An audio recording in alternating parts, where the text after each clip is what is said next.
हमारे यहाँ 18वीं तरमीम के बाद पुलिस जो है वो एक प्रोविंशियल मैंडेट है और इस वक्त वफाक में और पंजाब में आपको पता है एक ही रूलिंग पार्टी, एक ही हुकूमत है।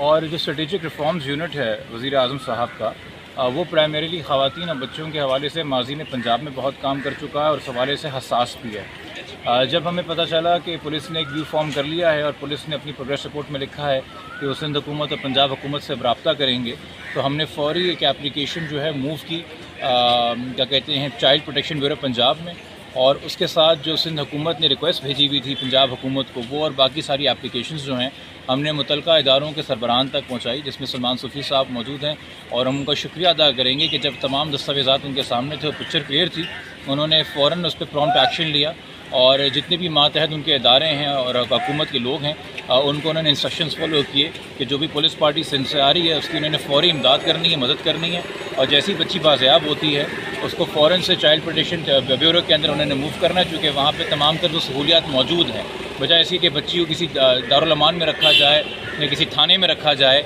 जो एक गवर्नमेंट की बेहतर फैसिलिटी है, बेहतर मेंटेन फैसिलिटी है, वहाँ पर उसको शिफ्ट किया जाए। तो हम उनके शुक्रगुजार हैं कि उन्होंने अपनी तरफ से वो अहकामात दे दी और अब हमें उम्मीद है कि जल्द खुशखबरी आएगी और कि पुलिस अपने मकसद में, जिस मकसद से वो गई उसमें कामयाब होगी। देखिए, किसी भी इंसान को गिरफ़्तार करने के बाद 24 घंटे में उसे किसी अदालत के सामने पेश करना होता है। डिपेंडिंग वो क्या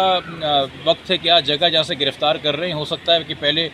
मुलज़िम को जो है पंजाब में किसी अदालत में पेश करके उसका रिमांड लिया जाए कराची लाने के लिए, और फिर इवेंचुअली उसको कराची में जो हमारी अदालत है जहाँ पे अभी तक ट्रायल चल रहा है, जहाँ चालान भी पेश हुआ था, वहाँ उसे पेश किया जाएगा रिमांड के लिए, जहाँ पे टेक्निकली तो चूँकि अब सब कुछ साबित हुआ है कि कल परसों तक जो कुछ बयानिया था वो झूठा था मुलज़िम का, और मुलज़िम से कभी प्रॉपर तफ्तीश नहीं हुई है, और फिर इतना बड़ा एक दायरा कार बताया गया है अलग अलग सहूलतकारों का, जिनकी टोटल तादाद जो है वो 33 पहुँच जाती है। तो हमारा तो मौक़िफ़ ये होगा कि पुलिस को जब रिमांड के लिए पेश किया जाए तो उसे पुलिस कस्टडी में दिया जाए, उसे तफ्तीश मुकम्मल की जाए, और फिर जब तफ्तीश पूरी मुकम्मल हो जाए फिर जाके उसको जेल कस्टडी में या कहीं और भेजा जाए। तो और दूसरी बात इसमें यह भी है कि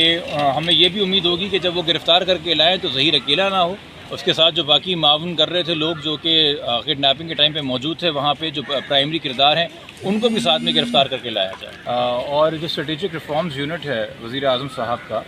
वो प्राइमरीली ख़वातीन और बच्चों के हवाले से माजी में पंजाब में बहुत काम कर चुका है और इस हवाले से हसास भी है। जब हमें पता चला कि पुलिस ने एक व्यू फॉर्म कर लिया है और पुलिस ने अपनी प्रोग्रेस रिपोर्ट में लिखा है कि वो सिंध हुकूमत और पंजाब हुकूमत से रब्ता करेंगे, तो हमने फ़ौरी एक एप्लीकेशन जो है मूव की क्या कहते हैं चाइल्ड प्रोटेक्शन ब्यूरो पंजाब में, और उसके साथ जो सिंध हुकूमत ने रिक्वेस्ट भेजी हुई थी पंजाब हुकूमत को, वो और बाकी सारी एप्लीकेशंस जो हैं हमने मुतलका इदारों के सरबराहान तक पहुंचाई, जिसमें सलमान सूफ़ी साहब मौजूद हैं। और हम उनका शुक्रिया अदा करेंगे कि जब तमाम दस्तावेज़ात उनके सामने थे और पिक्चर क्लियर थी, उन्होंने फ़ौरन उस पर प्रॉम्प्ट एक्शन लिया और जितने भी मातहत उनके इदारे हैं और हुकूमत के लोग हैं उनको उन्होंने इंस्ट्रक्शंस फॉलो किए कि जो भी पुलिस पार्टी सिंध से आ रही है उसकी उन्होंने फ़ौरी इमदाद करनी है, मदद करनी है, और जैसी बच्ची बाज़याब होती है उसको फ़ौरन से चाइल्ड प्रोटेक्शन ब्यूरो के अंदर उन्होंने मूव करना, चूँकि वहाँ पे तमाम तर जो सहूलियात मौजूद हैं, बजाय ऐसी कि बच्ची को किसी दारुल अमान में रखा जाए या किसी थाने में रखा जाए जो एक गवर्नमेंट की बेहतर फैसिलिटी है, बेहतर मेंटेन फैसिलिटी है, वहाँ पर उसको शिफ्ट किया जाए। तो हम उनके शुक्रगुजार हैं कि उन्होंने अपनी तरफ से वो अहकामात दे दी और अब हमें उम्मीद है कि जल्द खुशखबरी आएगी और कि पुलिस अपने मकसद में, जिस मकसद से वो गई उसमें कामयाब होगी।